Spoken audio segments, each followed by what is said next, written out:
Hey, what's up guys? Today we're going to grade out the new mini locations added in Season 10, the Floating Island and Pandora. The grading system is the same one we used to grade out all of the named landing locations in my other videos, so if you haven't checked those out yet, please go give them a look. Each location will be graded on 4 categories: loot, materials, danger, and mobility.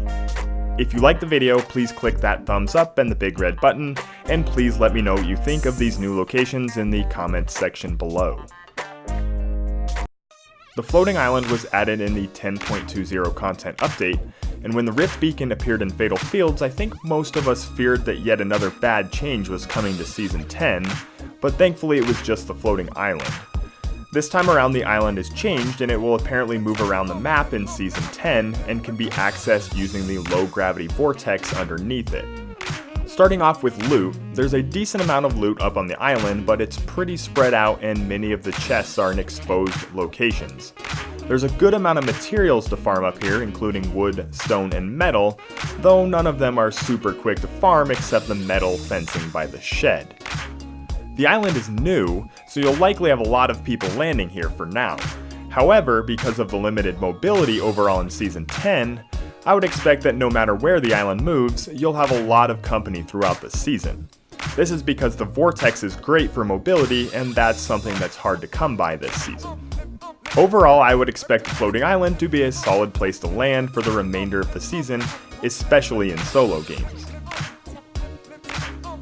Pandora. As someone who probably played way too much Borderlands 2, it's really cool to see Epic add a slice of Pandora into Fortnite. Entering the Rift Zone changes everything into the Borderlands graphic style with dark outlines and subdued colors.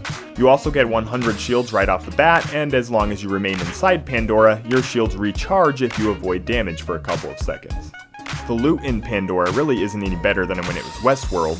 In fact, most of the chests are more difficult to access because they're in elevated metal trailers that are stacked up in weird ways. The loot here isn't concentrated one bit and is spread out between the old truck stop, Oasis, and Old Westworld. In addition, the graphical effect of Pandora makes it a little bit more difficult to spot floor drops. We'll give Pandora the benefit of the doubt here because of the quantity of loot, but it barely scrapes by with an average rating. For materials, most of the fences, trees, and vehicles are gone, making farming mats kind of a chore if you land here. The only decent mats are up on the sundial, where the metal scrap can give you between 30 and 40 metal each. Overall though, getting mats here is inefficient and time consuming. The one advantage to landing in Pandora is the instant shields and shield recharge. Fights here can be long and drawn out, and if you get hit you can just disengage for a few seconds to get your shields back.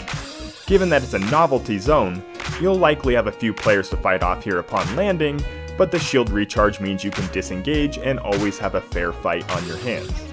Pandora is on the southern edge of the map, and the only rotation elements relatively nearby are the rifts and Paradise Palms. But by the time you clean out the area and rotate into Paradise, it's likely there won't be any rifts left anyways. There's also no nearby drift boards, so rotating from Pandora means you'll likely be fighting the storm almost every game.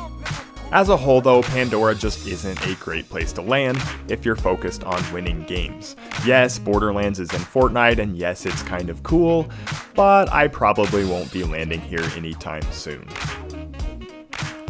That's it for the grades on the new locations here in Season 10, so what do you think of Pandora and the Floating Island? What do you think about Epic's changes to the map in general in Season 10? Be sure to leave your thoughts in the comment section below, and thanks for stopping by.